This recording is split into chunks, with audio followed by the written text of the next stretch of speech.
Hello everyone, welcome to Launchpad Education. My name is Vaishali Kamboj. Infrastructure का topic बहुत समय से इन न्यूज़ है. आज इस वीडियो में हम इसी टॉपिक से रिलेटेड बात करने वाले हैं.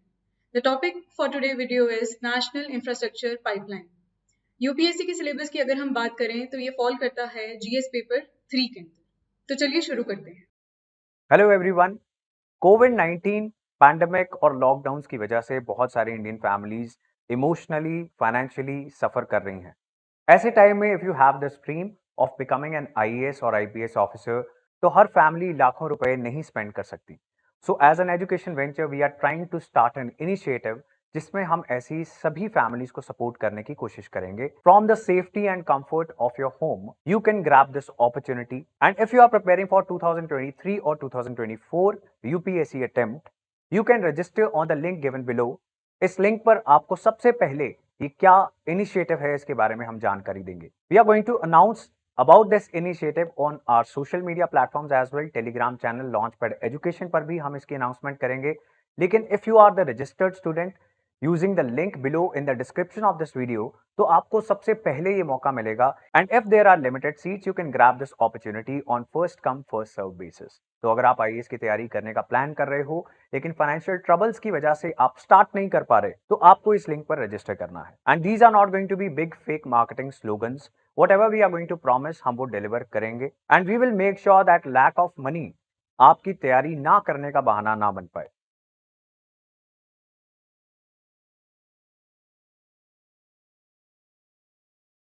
कंटेंट्स में देखते हैं. सबसे पहले हम लोग बात करेंगे नेशनल इंफ्रास्ट्रक्चर पाइपलाइन क्या है, इसके बारे में और इसके फीचर्स को जानेंगे. इसकी ज़रूरत क्या है, कंसर्न्स क्या हैं इस प्रोजेक्ट से रिलेटेड, फिर वे फॉरवर्ड देखेंगे और कंक्लूड करेंगे. Please do not forget to subscribe to our YouTube channel. और ऐसे ही और अपडेट्स के लिए आप हमें फॉलो कर सकते हैं on our Facebook channel and Instagram. और अगर आपको इस वीडियो की पीडीएफ चाहिए तो आप हमें ज्वाइन कर सकते हैं हमारे टेलीग्राम चैनल पर. अब देखते हैं एनआईपी क्या है. नेशनल इंफ्रास्ट्रक्चर पाइपलाइन पहला एक ऐसा इनिशिएटिव है जिसके अंदर वर्ल्ड क्लास इंफ्रास्ट्रक्चर जो है उसको प्रोवाइड करने जा रही है सरकार.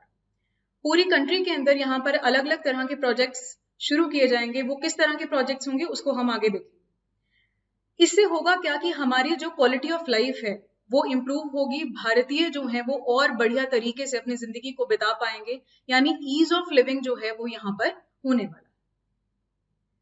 राइट, आगे बात करते हैं.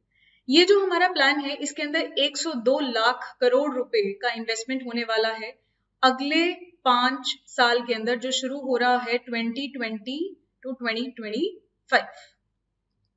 ये टाइमलाइन रहेगा जिसके अंदर हम 102 लाख करोड़ रुपए लगाने वाले. एनआईपी के अंदर जो प्रोजेक्ट है उसकी प्रेपरेशन करने के लिए हमें इन्वेस्टमेंट्स की जरूरत है. और ये इन्वेस्टमेंट्स आएंगी कहाँ से? दोनों जगह से. एक तो डोमेस्टिक इन्वेस्टर्स होंगे यहाँ पर और फॉरेन इन्वेस्टर्स होंगे. यानी हमारे देश के ही कुछ लोग यहाँ पर इन्वेस्ट कर सकते हैं. बहुत बड़े बड़े बिजनेस हाउसेज हैं वो यहाँ पर इन्वेस्ट कर सकते हैं. और बाहर की कंपनीज को भी हम यहाँ इन्वाइट कर सकते हैं इन्वेस्ट करने के लिए. ठीक है जी. तो यहाँ पर हम ये इन्वेस्टमेंट चाह रहे हैं इंफ्रास्ट्रक्चर के अंदर ताकि हम अपने लोगों का जिंदगी जो है वो बेटर कर सकें. और साथ ही साथ जो सपना हमने इकोनॉमी को $5 ट्रिलियन तक लेके जाने का सोचा है उसको भी हम पूरा कर सकें. तो ये जो इंफ्रास्ट्रक्चर प्रोजेक्ट्स होने वाले हैं इसके अंदर मेनली 2 तरह के क्लासिफिकेशंस बनाई गई हैं. One is economic infrastructure, the other is social infrastructure. Economic infrastructure की बात करें तो यहाँ पर क्या आ जाएंगे? आपके रोड्स आ जाएंगी, रेलवेज आ जाते हैं, यानी जहां से हमें पैसा कमाया जाता है. एयरपोर्ट्स हो गए, हमारे पोर्ट्स हो गए, एटसेट्रा थिंग्स. सोशल इंफ्रास्ट्रक्चर की बात अगर हम करें तो यहाँ पर एजुकेशन आ जाती है. इंटरनेट की बात हम यहाँ पर करेंगे. किस तरह से हम डिजिटल नेटवर्क्स को और ज्यादा इंप्रूव कर सकते हैं इसकी बात यहाँ पर करी जाएगी.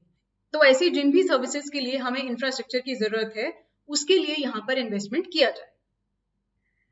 यहाँ पर देखते हैं तो इंफ्रास्ट्रक्चर का जो विजन हमने 2025 के लिए तय किया है वो ये सब फैक्टर्स को इन्वॉल्व करता है. सबसे पहले देखते हैं अफोर्डेबल एंड क्लीन एनर्जी. आजकल हम लोग बातें करते हैं रिन्यूएबल एनर्जी के अंदर इन्वेस्ट करने की, तो वो इसके अंदर इन्वॉल्व रहेगा.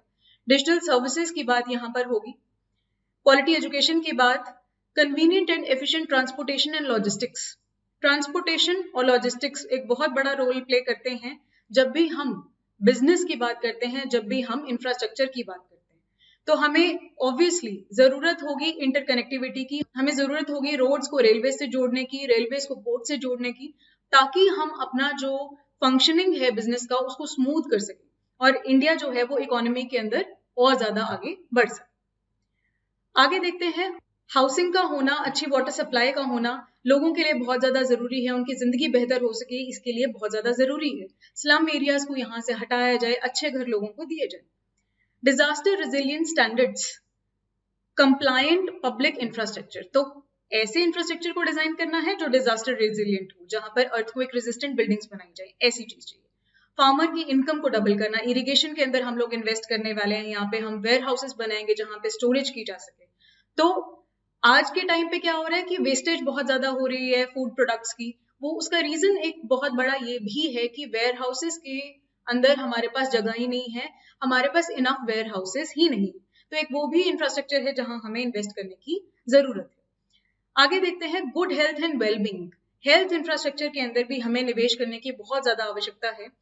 अच्छी हेल्थ अगर होगी एक देश के अंदर, वहां के जो लोग होंगे वो स्वस्थ रहेंगे, तो स्वस्थ होते हुए ही वो अपनी इकोनॉमी के अंदर कंट्रीब्यूशन दे पाए। ये सारे के सारे जो हमारे गोल्स हैं, they are in line with our sustainable development goal of 2030। इनको हमने अडॉप्ट किया हुआ है, भारत ने इसको अडॉप्ट किया है, और हम इनको पाने के लिए, हम इनको अचीव करने के लिए दिन बर दिन कोशिश कर रहे हैं। और ये जो नेशनल इंफ्रास्ट्रक्चर पाइपलाइन का हमारा ये प्रोजेक्ट है, ये इसी के अंदर फॉल करता है। प्राइम मिनिस्टर मोदी ने 2019 में इंडिपेंडेंस डे के दिन ये एक घोषणा की थी कि हम लोग 100 लाख करोड़ की इन्वेस्टमेंट जो है आने वाले 5 साल में करने वाले। उस वक्त किसी प्लान का, किसी पाइपलाइन प्रोजेक्ट का नाम नहीं लिया गया था। 2020 की इंडिपेंडेंस स्पीच के अंदर ये बाकायदा कहा गया कि हम लोग लॉन्च करने वाले हैं नेशनल इंफ्रास्ट्रक्चर पाइपलाइन का ये प्रोजेक्ट। पाइपलाइन इसको इसीलिए कहा जा रहा है क्योंकि इसके अंदर डिफरेंट तरह के प्रोजेक्ट्स हैं जो roadways, railways, energy sector, telecommunication etcetera sector से रिलेटेड हैं, जिनको हमें इनलाइन करने की जरूरत है। आइए अब एक वीडियो देखते हैं जिसके अंदर प्राइम मिनिस्टर मोदी ने यह अनाउंसमेंट की थी। देश की अर्थव्यवस्था को कोरोना के प्रभाव से जल्दी बाहर निकालना आज हमारी प्राथमिकता है। इसमें अहम भूमिका रहेगी नेशनल इंफ्रास्ट्रक्चर पाइपलाइन प्रोजेक्ट की। इस पर 110 लाख करोड़, उससे भी ज्यादा खर्च किए जाएंगे। इसके लिए अलग अलग सेक्टर्स में लगभग 7,000 प्रोजेक्ट्स की पहचान कर ली गई है। इससे देश के ओवरऑल इंफ्रास्ट्रक्चर डेवलपमेंट को एक नई दिशा भी मिलेगी, एक नई गति भी मिलेगी। और इससे हमेशा कहा जाता है, ऐसे संकट की घड़ी में जितना ज्यादा इंफ्रास्ट्रक्चर को बल दिया जाए ताकि आर्थिक गतिविधि बढ़ती है, लोगों को रोजगार मिलता है, काम मिलता है, उसके जुड़े हुए कई काम एक साथ चल जाते हैं। छोटे बड़े उद्योग, किसान, हर मध्यम वर्ग को इसका बहुत लाभ होता है। तो हमने देखा प्राइम मिनिस्टर मोदी ने किस तरह से हाईलाइट किया कि इंफ्रास्ट्रक्चर का एक देश के लिए होना बहुत ज्यादा जरूरी है। उसको अगर प्रगति करनी है तो दिशा और गति, यानी डायरेक्शन, और जिस स्पीड से हमें ग्रोथ करनी है उसके लिए इंफ्रास्ट्रक्चर जो है वो बहुत ज्यादा इंपॉर्टेंट है। और नेशनल इंफ्रास्ट्रक्चर पाइपलाइन प्रोजेक्ट जो है वो हमें इस डायरेक्शन में लेकर जाए। एनआईपी के बारे में आगे देखते हैं हम। एनआईपी को जब कॉन्स्टिट्यूट किया जाना था तो उसके लिए एक टास्क फोर्स को डिजाइन किया गया, उसको कॉन्स्टिट्यूट किया गया, और यहाँ पर 2019-20 से लेके 2024-25 का जो टाइम पीरियड है, इसके लिए एक प्लान तैयार करने के लिए कहा गया। इस टास्क फोर्स को हेड किया था अतनु चक्रवर्ती ने, जो DEA that is department of economic affairs के सेक्रेटरी थे। अब ये बदल चुके हैं, पहले हुआ करते थे। तो इन्होंने इसके ऊपर एक रिपोर्ट पेश करी। देखते हैं इस रिपोर्ट में क्या कहा गया। इंपॉर्टेंट रिकमेंडेशंस जो इन्होंने करी थी और जिनको मान लिया गया है, कहा गया कि 111 लाख करोड़ रुपए की हमें जरूरत है आने वाले 5 सालों के अंदर, जिनको निवेश किया जाएगा एनर्जी, रोड्स, रेलवेज और बहुत सारे और प्रोजेक्ट्स के ऊपर। ये जो सेक्टर्स हैं, specially energy, roads, railways and urban projects, इनके ऊपर अप्रोक्सीमेटली 70% जो इन्वेस्टमेंट है वो होगा। मतलब ये बल्क जो है इन्वेस्टमेंट वो इन प्रोजेक्ट्स की तरफ जाए। इन इन्वेस्टमेंट के अंदर अब ऐसा तो नहीं है कि सरकार ही, सेंटर सरकार ही केवल निवेश करेगी, इसके अंदर बाकी और सरकारें जो हैं, दैट इज स्टेट सरकार जो है वो भी इन्वेस्टमेंट करेगी। सो इसके अंदर सेंटर का, स्टेट का और प्राइवेट सेक्टर का कंट्रीब्यूशन यहाँ पर रहेगा।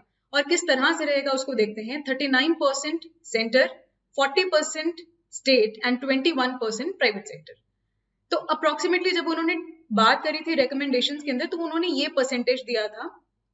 वी विल टॉक कि एक्चुअल में परसेंटेज कितना आया है, दैट वील सी फर्दर। ये आप मैप के अंदर यहाँ पर देख सकते हैं कि कैसे अलग अलग प्रोजेक्ट्स को यहाँ पर डिफाइन किया गया है। एनर्जी को आप देख सकते हैं 24% का इन्वेस्टमेंट मिलेगा। देन रोड्स को आप देख सकते हैं 19%, urban development 16%, railways 13% and rural infrastructure 8%। And here other 11% के अंदर हमारा है irrigation, agriculture, food processing, ports and airports. तो इस तरह से मल्टीपल सेक्टर्स को यहाँ पर टच किया गया है। जिन जिन सेक्टर्स के अंदर प्रोग्रेस अगर होगी तो देश को फायदा होगा, ऐसे सभी सेक्टर्स को यहाँ पर टच करने की कोशिश की गई। अब ये जो NIP है, इसके अंदर और टास्क फोर्स ने क्या कहा, उन्होंने कहा कि हमें जरूरत है एसेट सेल्स की। मतलब सरकार के पास जो एसेट्स हैं उनको हमें सेल करने की जरूरत है। मतलब ऐसे कुछ एसेट्स हमारे पास हो सकते हैं जो अंडर यूटिलाइज्ड हैं या अनयूटिलाइज्ड हैं, बहुत समय से ऐसे ही बेकार पड़े हैं, हमें उतना बेनिफिट नहीं दे पा रहे हैं। तो ऐसे केस में हमें उनको बेचने की जरूरत है। वहां से या तो उन्हें बेच दीजिए, या दूसरा तरीका आप क्या कर सकते हैं कि उनसे कैसे और पैसा कमाया जाए, ऐसी कोशिश कर सकते हैं। ठीक है जी। तो एक प्लान मोनेटाइजेशन का भी यहाँ पर आया। मोनेटाइजेशन का मतलब यही है कि आप किस तरह से जो आपके प्रेजेंट एसेट्स जो अंडर यूटिलाइज्ड या अनयूटिलाइज्ड हैं, उनसे पैसा किस तरह कमा सकते हैं, उनको प्राइवेट सेक्टर को इन्वॉल्व करके। और इसी तरह से जब पैसा प्राइवेट सेक्टर उसके अंदर लगाएगा तो सरकार को उससे बेनिफिट होगा, वो जो टेक्नोलॉजी उसके अंदर इन्वेस्ट करेंगे हमें उससे फायदा होगा। तो इस तरह से प्राइवेट सेक्टर के इन्वॉल्वमेंट के साथ, PPP फ्रेमवर्क के साथ, हम यहाँ पर हमारे एसेट्स की जो वैल्यू है उसको और बढ़ा सकते हैं।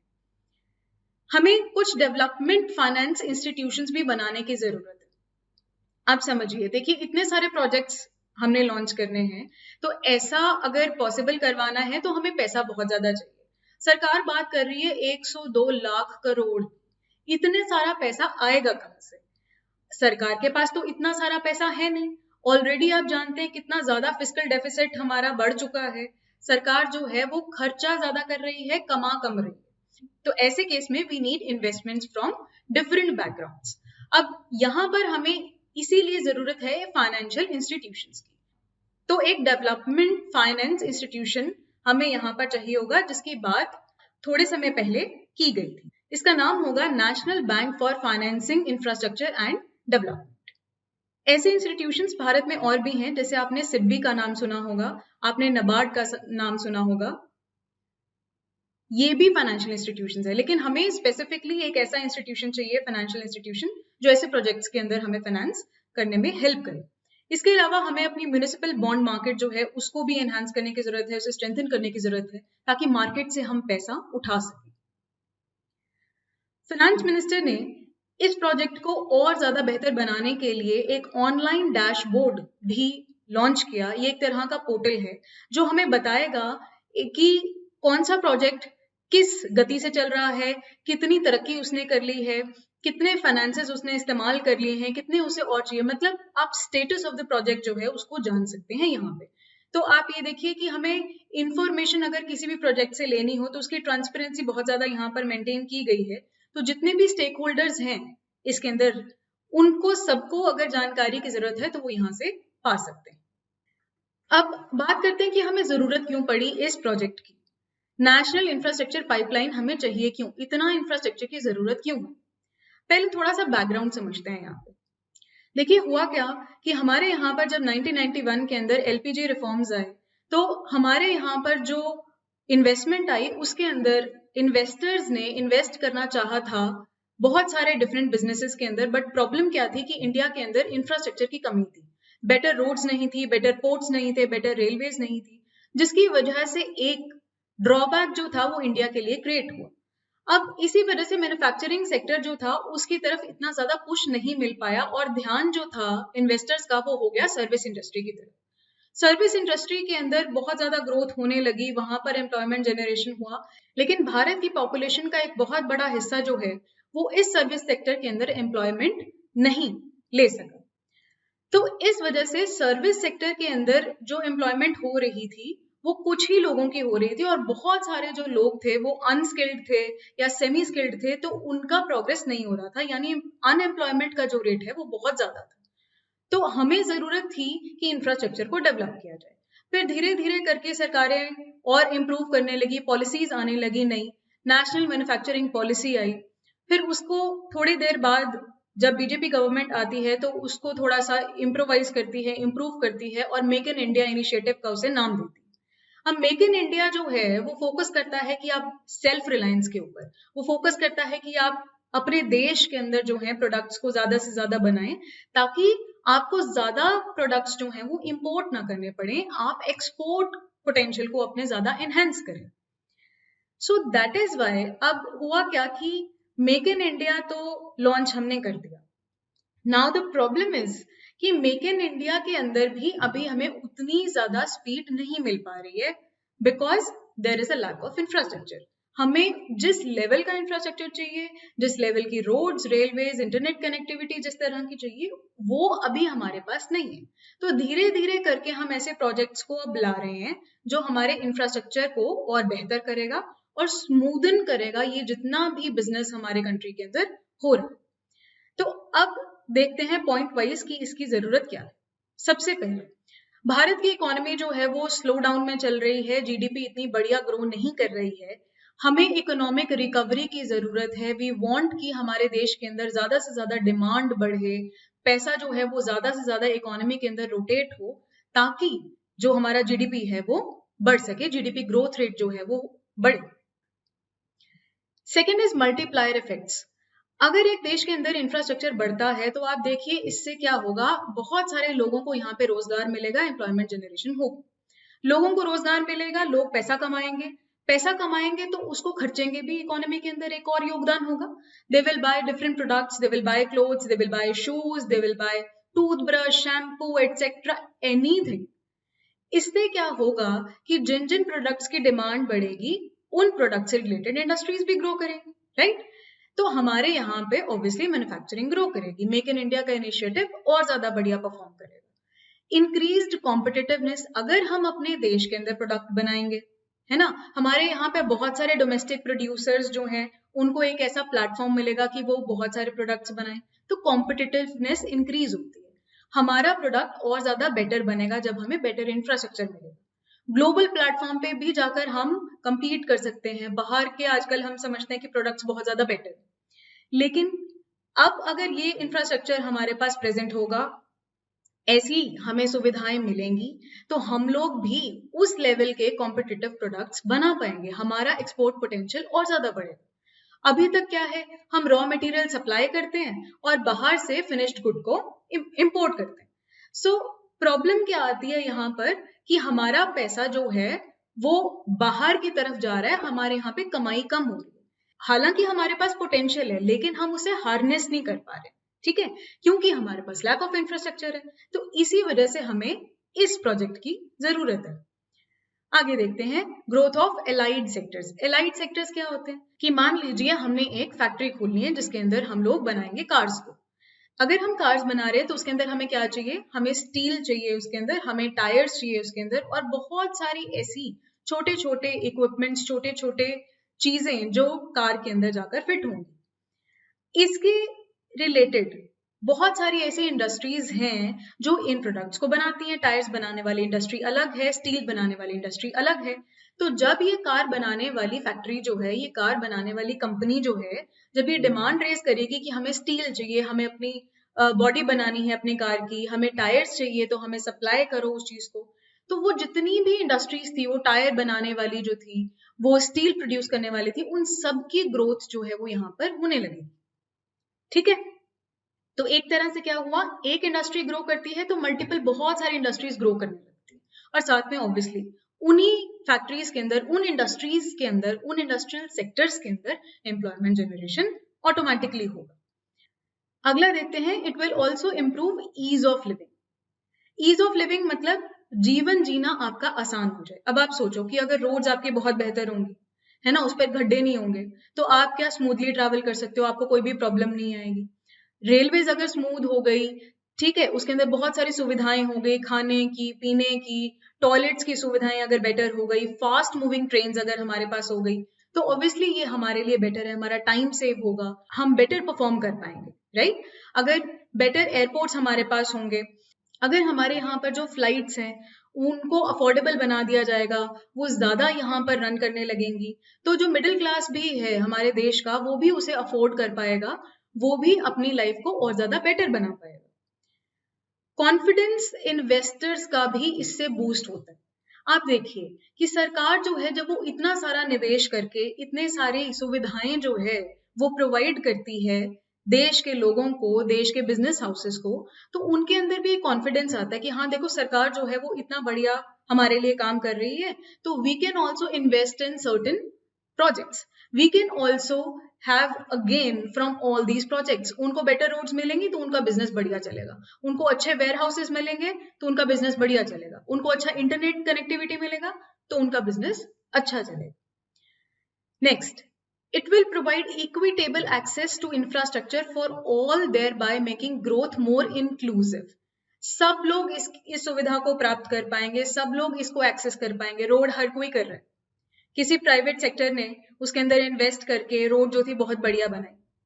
आप लोग जब उस रोड के ऊपर जाते हो तो आपको बहुत बढ़िया लगता है। ऐसे ही ट्रेन्स के अंदर प्राइवेट सेक्टर इन्वेस्ट करने लगा, ट्रेन्स की हालत सुधरने लगी, वो और ज्यादा सुंदर दिखने लगी, सब कुछ बेटर होने लगा, आसपास स्टेशंस जो हैं वो इम्प्रूव होने लगे, गंदगी नहीं है, एकदम साफ सफाई आपको दिखने लगी, तो obviously you will feel good about it. इससे क्या होगा कि एक इंक्लूसिव ग्रोथ जो है भारत के अंदर होगी, विकास सबका होगा यहां पर। तो सक्सेसफुल इकोनॉमी को पाने के लिए ये जितनी भी चीजें हैं इनको करना बहुत ज्यादा आवश्यक है। अगर ये चीजें होंगी तो जो हमने सपना देखा है भारत के लिए $5 ट्रिलियन इकोनॉमी का, जो 2025 तक हमने अचीव करनी है, ये हम गोल को अचीव कर पाएंगे। Thus, a key upgradation of the existing infrastructure will be the key in raising India's competitiveness to meet its target. तो अगर हमें ये करना है तो हमें एग्जिस्टिंग इंफ्रास्ट्रक्चर को अपग्रेड करना पड़ेगा। गवर्नमेंट ने इनिशिएटिव जो लिए हैं, जैसे कि मेक इन इंडिया प्रोग्राम जो है, ये सारे के सारे डिपेंडेंट हैं इन रिफॉर्म्स के ऊपर। आजकल हम बात करते हैं कि भारत के अंदर बनाओ, भारत को आत्मनिर्भर बनाना है, सेल्फ रिलायंट बनाना है, हम वोकल फॉर लोकल की बात करते हैं, राइट। ये सारी चीजें जो हैं ये तब इन लाइन आएंगी जब हमारे पास बेटर इंफ्रास्ट्रक्चर हो, ठीक। अब देखिए, इतनी सारी बढ़िया बातें हमने करी। हमने कहा सरकार 102 लाख करोड़ रुपए निवेश करने वाली है, जिसमें प्राइवेट सेक्टर भी इन्वॉल्व होगा, स्टेट्स भी इन्वॉल्व होंगी, लेकिन इतना पैसा आएगा कहाँ से? ठीक है, पहला सवाल तो ये है। और जो ऑलरेडी इंफ्रास्ट्रक्चर प्रोजेक्ट्स हमारे चल रहे हैं, क्या वो बेटर परफॉर्म कर रहे हैं कि नहीं? ये सारे सवाल हमारे दिमाग में घूमते हैं। तो जब मोदी जी ने इतना बढ़िया वहां पर भाषण दिया और इतने बढ़िया तरीके से लोगों को उन्होंने एड्रेस किया, एक कॉन्फिडेंस लोगों के अंदर बूस्ट किया कि देखिए भारत कितनी बढ़िया तरीके से प्रगति कर रहा है, भारत ग्लोबल प्लेटफॉर्म पे देखिए कितना ज्यादा कंट्रीब्यूशन दे सकता है थ्रू सच प्रोजेक्ट्स। लेकिन हमें रियलिटी भी जानने की यहाँ पर जरूरत है। तो देखो, पहला कंसर्न तो क्या है कि हमने जो ये बात कही कि हम 102 लाख करोड़ रुपए निवेश करने वाले हैं, इनके अंदर से ऑलरेडी 42.7 लाख करोड़ का जो इन्वेस्टमेंट है वो अंडर इम्प्लीमेंटेशन है। तो कहने का मतलब ये कि 102 लाख करोड़ की ये जो इन्वेस्टमेंट है ये बिल्कुल न्यू इन्वेस्टमेंट नहीं है। इसके अंदर ऑलरेडी जो प्रोजेक्ट्स पीछे से चल रहे हैं, 5 साल से चल रहे हैं, 6 साल से चल रहे हैं, वो सारे इंक्लूडेड है, ठीक। दूसरा, 32.7 lakh crore which is around 31%, इतना जो है वो कॉन्सेप्चुअलाइजेशन स्टेज के अंदर। कॉन्सेप्चुअलाइजेशन मतलब अभी कॉन्सेप्ट उसका डिजाइन कर रहे हैं। 19% डिजाइनिंग स्टेज में है, 8% अनक्लासिफाइड। तो अगर हम ये देखें, ये 31% जो अभी कॉन्सेप्ट में ही चल रहा है, कॉन्सेप्चुअलाइजेशन ही अभी उसकी चल रही है, और 8% जिनका कुछ अता पता नहीं है, अनक्लासिफाइड है। ऐसा अगर अप्रोक्सीमेट देखें तो ये 40% के अराउंड बनता है। तो 2/5 अगर मैं बात करूं, इतना आउट ऑफ द प्रोजेक्ट जो है उसका कोई अता पता है ही नहीं कि वो कैसा है, कैसे इम्प्लीमेंट होने वाला है, क्या उसका प्रोसेस होगा, we do not know anything. और बाकी का जो बचा वो ऑलरेडी या तो अंडर इम्प्लीमेंटेशन है या डिजाइनिंग स्टेज के अंदर। So the thing is that all these investments are not brand new, they are already existing. अब उन इंफ्रास्ट्रक्चर प्रोजेक्ट्स की अगर हम बात करें तो वो नई एम्प्लॉयमेंट तो जनरेट करेंगे नहीं, वो ऑलरेडी प्रोजेक्ट्स चल रहे हैं। तो अब अगर हम ये बोलें कि आने वाले टाइम पे ये इतने लोगों को एम्प्लॉयमेंट जनरेट करेगा, तो वो थोड़ा ज्यादा ही एम्बिशियस हो जाएगा बोलना, क्योंकि ऑलरेडी प्रोजेक्ट्स चल रहे हैं, वो ऑलरेडी ही इन लाइन है। आगे देखिए, सरकार जो है वो फिस्कल डेफिसिट की अपनी लिमिट को अचीव कर चुकी है। मतलब फिस्कल डेफिसिट क्या? सबसे पहली बात, एक्सपेंडिचर जो है सरकार का बहुत ज्यादा है, लेकिन इनकम जो है वो कम है।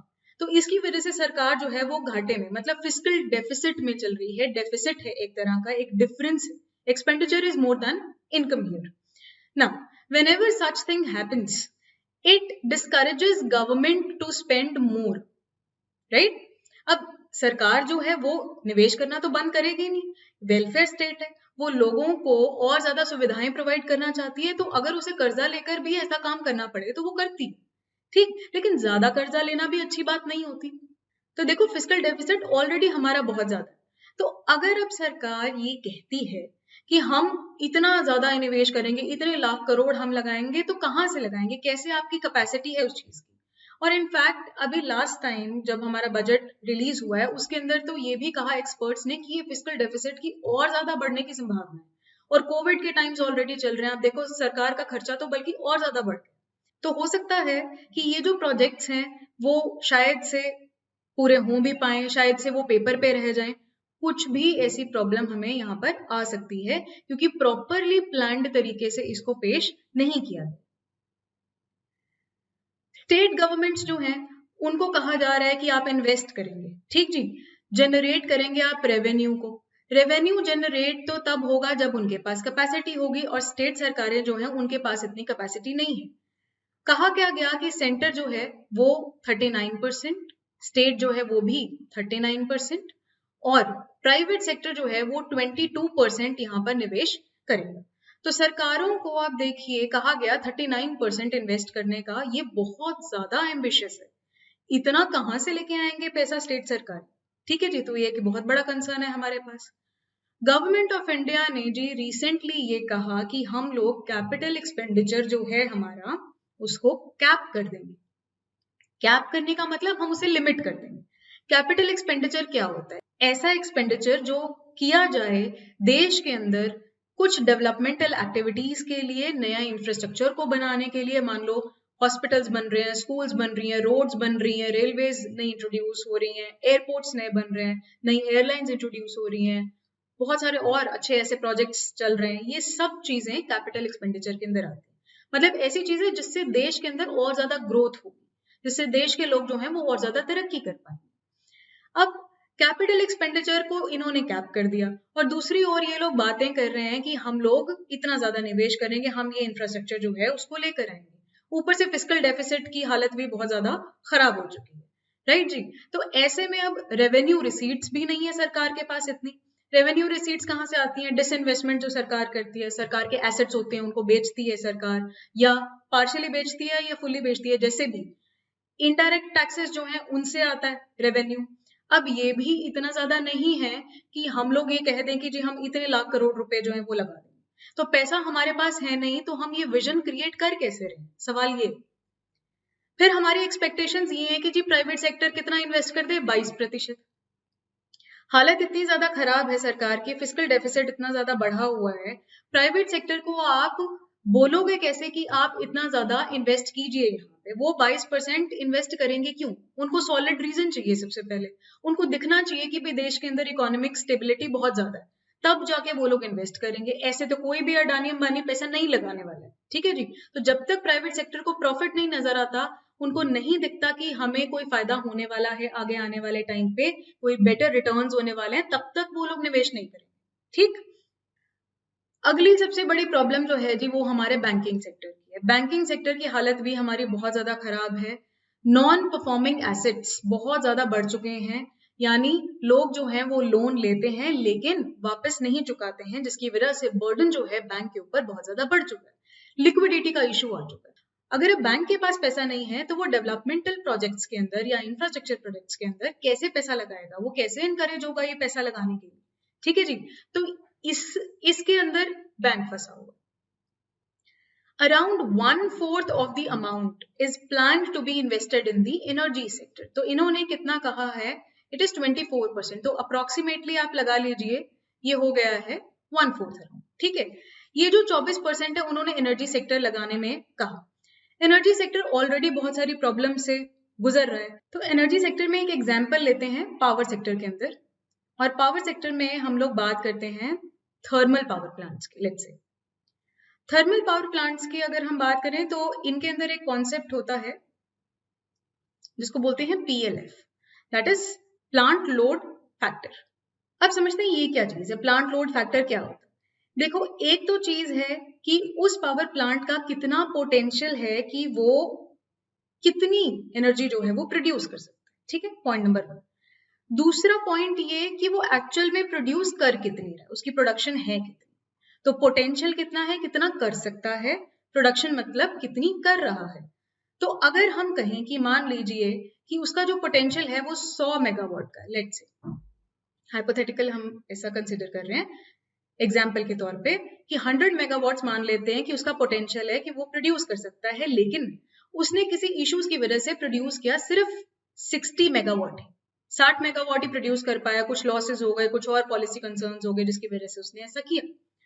तो इसमें उसका PLF कितना बना, 60% का। ये आजकल चल रहा है थर्मल पावर प्लांट्स का, इसके अराउंड ही PLF चल रहा है। So now the problem is कि इतना ज्यादा जब प्रेशर पावर सेक्टर्स के ऊपर है, एनर्जी सेक्टर्स के ऊपर है, और इनको कितनी ज्यादा जरूरत होगी पैसे की, तो देखिए कितना ज्यादा इन्वेस्टमेंट इनके ऊपर किया जा रहा है, कितने ज्यादा ऑलरेडी रिस्क में भी हैं ये जितने भी ये सेक्टर है पावर का। ठीक है जी, तो ये ऑलरेडी इतना स्ट्रेस है, ऊपर से इसके ऊपर इन्वेस्टमेंट इतनी ज्यादा। कुछ प्लान्ड वे में इसको करना चाहिए था, कुछ बेटर पहले कुछ रिफॉर्म्स लाने की जरूरत थी, उसके बाद ये चीज शायद करना बेटर होता। आगे देखते हैं, स्ट्रक्चरल इश्यूज भी हैं हमारे पास जी। कुछ लैंड एक्विजिशन, आप कोई भी प्रोजेक्ट शुरू करने जाइए, वहां पे सबसे पहली बात तो ये होती है कि आप लैंड एक्वायर करेंगे। लैंड एक्वायर करने में बहुत सारे मसले हैं। हमारे यहाँ पर लैंड रिफॉर्म्स जो हैं वो प्रॉपर तरीके से नहीं आ पाए। हमारा यहाँ पे कोई भी कंप्यूटराइज लैंड रिकॉर्ड्स प्रेजेंट नहीं, एक प्रॉब्लम। दूसरी देखें तो डिस्प्यूट रेजोल्यूशन भी एक बहुत बड़ी प्रॉब्लम है। हमारे यहाँ पे कोई प्रॉपर एक एरिया नहीं है, कोई प्रॉपर एक एंटिटी नहीं है जो मसले सुलझा सके इन हाउसेस के, जो बिजनेस हाउसेस हैं। इनके अंदर कोई कॉन्ट्रैक्चुअल मसला हो गया, कोई कॉन्ट्रैक्चुअल मैटर्स के ऊपर डिस्प्यूट हो गया, तो how will they solve it, कोई मैकेनिज्म यहाँ पे डिफाइंड नहीं। अगला मसला ये है कि देखिए जी, स्टेट अगर है एक, उसके अंदर सरकारें बदलती रहती हैं। आज एक सरकार है, कल दूसरी सरकार आएगी। सपोज कीजिए कि पार्टी बदल गई, तो पहली सरकार जो है, पहली वाली जो पार्टी की सरकार थी, उसने कोई प्रोजेक्ट लॉन्च किया और अगली आने वाली सरकार ने नहीं चाहा कि वो प्रोजेक्ट लॉन्च हो, तो उन्होंने क्या करा, वो प्रोजेक्ट को स्क्रैप ऑफ कर दिया। तो इस तरह से प्रोजेक्ट्स या तो डिले हो जाते हैं या खत्म ही हो जाते हैं, जिसकी वजह से जो आपका विजन आपने तय किया होता है वो अचीव नहीं हो पाता। So that is also one of the problem. अब वे फॉरवर्ड क्या है, करना क्या चाहिए हमें। सबसे पहले तो जी स्ट्रक्चरल रिफॉर्म्स की जरूरत है, हमें लैंड रिफॉर्म्स लाने पड़ेंगे, हमें डिस्प्यूट रेजोल्यूशन का एक मैकेनिज्म जो है वो प्रॉपरली तय करना पड़ेगा। हमें यहाँ पे कॉन्ट्रैक्ट्स जो होंगे उनकी एनफोर्समेंट हो, ये इंश्योर करना होगा। कॉन्ट्रैक्ट्स बन जाते हैं, एनफोर्स किए नहीं जाते, सो लटक कर रह जाते हैं, वो यहीं ऑफिस के अंदर यहीं पेपर के ऊपर लटक कर रह जाते हैं, कभी एग्जीक्यूट नहीं होते प्रॉपरली। फिर हमें जी कुछ ऐसे लेंडर्स चाहिए, कुछ ऐसे पैसा देने वाले इंस्टीट्यूशंस चाहिए जो लॉन्ग टर्म लेंडर्स हो, लंबे समय के लिए हमें यहाँ पर पैसा दे सकें। जैसे कि SBI का एक रिकमेंडेशन दिया था टास्क फोर्स ने, they need to invest for long term. तो पैसा जो ऐसा इंस्टीट्यूशन लॉन्ग टर्म के लिए हमें दे, ऐसे इंस्टीट्यूशंस की जरूरत हमें है। कंक्लूड करते हैं अब इस पूरे प्रोजेक्ट को कि ये जो पाइपलाइन इंफ्रास्ट्रक्चर की हमने तय की है, ये हमारा बहुत ही एम्बिशियस विजन है। इंफ्रास्ट्रक्चर डेवलपमेंट को लेके, लेकिन बहुत सारे फैक्टर्स भी हैं इसके अंदर जहां पर हमें फोकस करने की जरूरत है ताकि हमें सक्सेस मिल सके। जैसे कि एडमिनिस्ट्रेटिव रिफॉर्म्स है, बहुत सारा करप्शन है हमारे सिस्टम के अंदर, बहुत सारे ऐसे लूप होल्स हैं जिनकी वजह से प्रॉब्लम्स क्रिएट होती हैं, लीकेजेस होती हैं सिस्टम के अंदर, फाइनेंसेस की, प्रोडक्ट्स की, तो जिसकी वजह से हम नुकसान में रहते हैं। फाइनेंशियल सक्सेस की जरूरत हमें है। अगर फाइनेंशियल इंस्टीट्यूशंस हमारे पास बेटर होंगे so we'll be able to achieve it, we'll have better investments. Judicial reforms की जरूरत है ताकि हम डिस्प्यूट रेजोल्यूशन कर सकें, और इंटरवेंशन की जरूरत है by governance reforms. Overall governance reforms हमें यहाँ पे रिक्वायर्ड होंगे, जो छोटे छोटे, चाहे वो लैंड रिकॉर्ड से रिलेटेड ले लीजिए या एनफोर्समेंट से रिलेटेड ले लीजिए, ये सब चीजें हमें जरूरत पड़ेगी। तो इसी वजह से अब क्या चाहिए कि स्टेट और सेंटर ये दोनों मिलके एक कॉम्प्रिहेंसिव तरीके से आपस में मिलजुल कर प्रोजेक्ट्स को लॉन्च करें। ऐसे कोई आपस में इनके मतभेद नहीं होने चाहिए कि सेंटर सरकार कुछ और कहती है, स्टेट सरकारें कुछ और कहती हैं, उनके अपने डिस्प्यूट्स कहीं चले जा रहे हैं, तो कभी ये प्रोजेक्ट्स हमारे एग्जीक्यूट हो ही नहीं पाएंगे। So we want an inclusive approach. सब लोगों का साथ हमें चाहिए, सब लोगों की आवाज हमें चाहिए, सब लोगों के व्यू पॉइंट्स हमें चाहिए, ताकि हम ये प्रोजेक्ट को बेहतर तरीके से लॉन्च कर सकें। ठीक है जी। क्वेश्चंस की अगर हम यहाँ पर बात करें तो देखिए, इंफ्रास्ट्रक्चर से रिलेटेड जैसे मैंने पहले आपसे कहा कि जीएस पेपर 3 के अंदर आपको यहाँ पर क्वेश्चन आएगा, इकोनॉमी से रिलेटेड वो लोग क्वेश्चन आपसे पूछेंगे। वो आपसे डायरेक्टली भी पूछ सकते हैं कि रिसेंटली एक ऐसा जी प्रोजेक्ट आया था, इंफ्रास्ट्रक्चर प्रोजेक्ट, उसकी क्या चैलेंजेस हैं, क्या लिमिटेशंस हैं उसकी, ऐसे करके वो लोग आपको एनालिसिस करने के लिए दे सकते हैं, क्रिटिकल एनालिसिस करने के लिए दे सकते हैं। प्रीलिम्स के पॉइंट ऑफ व्यू से अगर देखें तो इसमें कुछ ज्यादा बड़ा क्वेश्चन नहीं बन पाएगा, ज्यादा ये मेंस पर्सपेक्टिव से ही आपसे क्वेश्चन पूछा जा सकता है। So that's all from this topic. Thank you very much for watching this video. Please do not forget to subscribe to our YouTube channel and follow us for more updates on our Facebook channel and Instagram. And if you need the PDF of this video, then join our Telegram channel. Thank you very much.